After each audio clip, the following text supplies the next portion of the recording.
Welcome to Invisible Jiu-Jitsu, guys, here with another technique. Today, we're going to do my version of the Roger Gracie Armbar. Now, I learned this when I was under Gracie Barha back in the day, so this was probably like 2010. So it came from Roger via someone else to me. I think Roger's done a video, it's already on YouTube. I highly encourage you to go watch that because he's the master. What I'm going to do is I'm going to show you the Roger Gracie Armbar, 5 different finishes, and we're going to talk a little bit about crossing, uncrossing, and some of the other details I've picked up over the years. So, I'm in close guard. He's going to start trying to grip me. He's going to put my collars together. He's going to feed. Okay, cool. I'm going to take a cross grip of his gi immediately. Okay, because he's brought his hand to me. Okay, I'm going to keep it there because what I want to do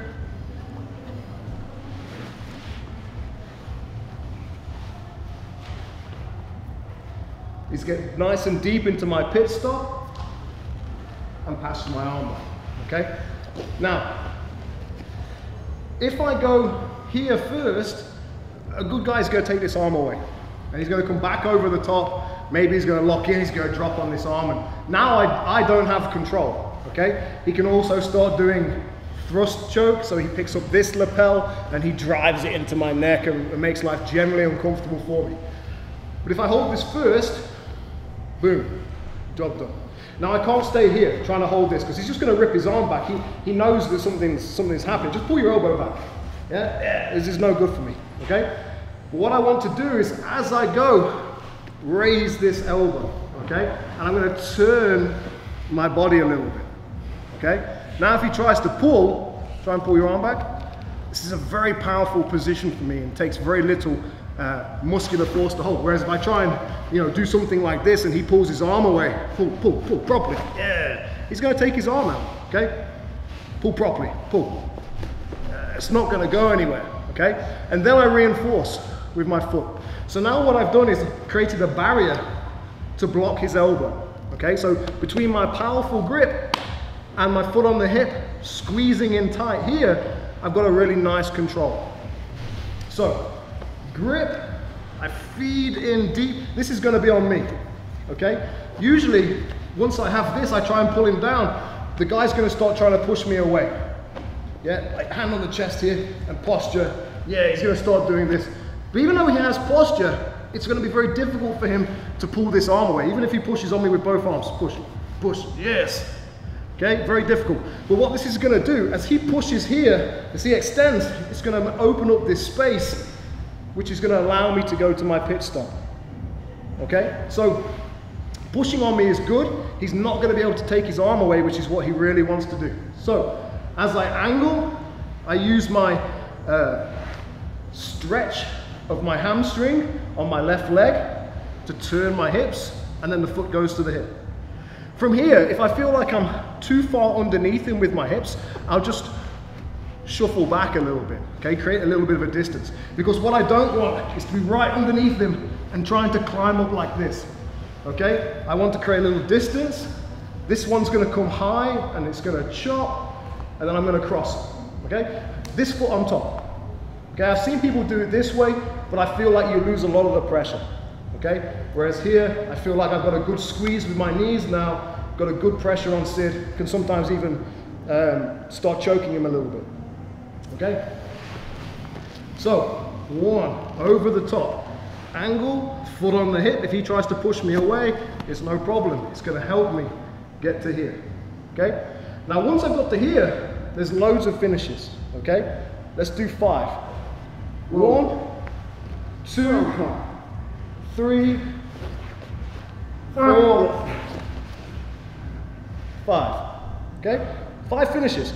The first 3 are going to react really nicely together. So from here, I squeeze, I raise my hips. There's my armbar. Okay. If he tries to turn his arm away from me to stop the armbar, I just keep it going, and I raise my hips and I push to the outside. It's like an Americana. Okay. If he tries to defend by bringing his arm back, there's my wrist lock.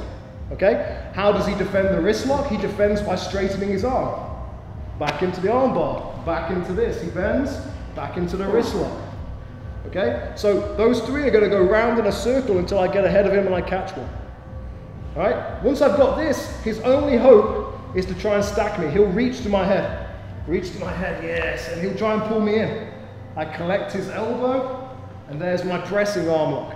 So I can go here, use my elbow, I can go two hands on top, I can go with the sharp of my forearm, it's all good. But I have to make sure that there's a gap for his elbow to break into.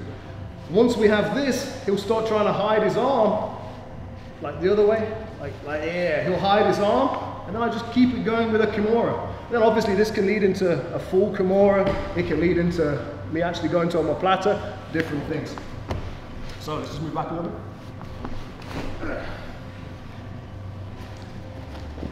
So once I have my cross grip, I set up my collar lock, nice high elbow behind me. He tries to pull the arm away, it's no good. Here I'm keeping pressure with my legs until I put the foot on the hip. Once the foot's on the hip, this is going to come high and chop, and we're going to cross look. I have to keep a pressure here, inwards with my knees. Okay? Now from here, I could pass the leg. Okay? But we can finish the armbar right now because I'm controlling his shoulder. Okay? Because I'm controlling this shoulder, he can't push in. Okay? Also, when I get here, I immediately drop this elbow. Because what I don't want is him to take his elbow to the outside and push that shoulder back through. Let's just turn a little bit so they can see what's going on here. So once I get to here, angle, one, my elbow drops to my hip. Okay? If I feel like he's going to pull his arm out, this hand will come under his arm, and I'm going to pick up a grip on his elbow. Yeah? I just make a pocket grip of the gi, and I pull it back into me. Okay? But what I don't want him to do is cross this elbow to the outside, make his shoulders really big like he's carrying 2 rolls of carpet, and push his shoulders back through. So, to stop that, my left elbow is going to drop into my hip. Try and push your arm out now. Okay? He tries to pull his arm out, I hold it. Now, I can cross the leg, but what I don't like is to do this with my hips low. I like to go hips high first, and then cross, and we're straight away into our armbar, okay? But if I get my pit stop position, and I want my 5 finishes, 1, he tries to hide his arm, 2, he tries to hide his arm back, 3, he tries to hook me and crush, 4, and he tries to hide his arm over here, 5, okay? So, a nice little series of 5 attacks from the Roger Gracie Armbar. Very important, throughout all of this, we have good control, okay? So good control of his arm from the beginning, good control of his arm in the pit stop, and then whether we choose to finish from the pit stop or whether we choose to pass the leg, we have control. So in terms of passing the leg,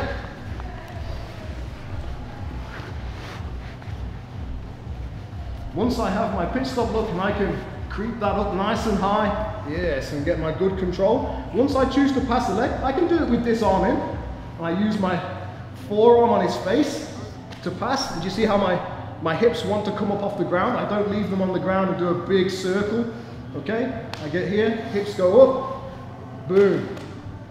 Now, if I do get here, 2 things are gonna happen. 1 is I cross my feet, and 1 is I don't. If I cross, my hips have to go high and my knees have to go out. Because if I stay here, knees together, he's going to crush me.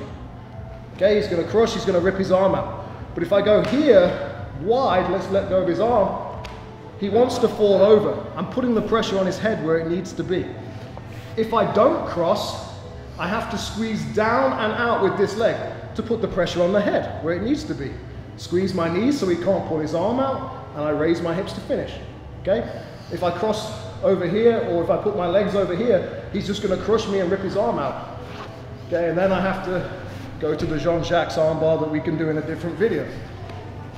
So, it's completely up to you. I teach my beginners not to cross, to close the knees, and to squeeze in, because that's going to work for every single armbar. But, know the rules to break the rules, like I talked about in that video that's up in the corner right now. If I get to my pit stop and I cross my feet, I can cross, but I have to remember why I'm doing it and what the danger is here. Okay, the danger is the crush. I need some pressure on the head, and that's going to come from opening my knees and raising my hips. And look how high that arm becomes. So if I can do that right from the beginning here by raising my hips first and then passing the leg, he's going to fall into the nastiest possible armbar. Okay, so all of these things are going to count towards the end. Okay, nice hip control and nice pressure. So if we do this right, it should be very difficult all stages for him to just pull his arm out or for him to stack me. Okay, so hope you liked the video. If you did like the video, go like down there, go subscribe. And if you can do it, if you can afford it, sign up for Roger Gracie's YouTube channel, his online school. It's one of the few, him, Marcelo, Mendes brothers, that I would recommend myself because their techniques are spot on. Thanks to Sid. We'll see you again.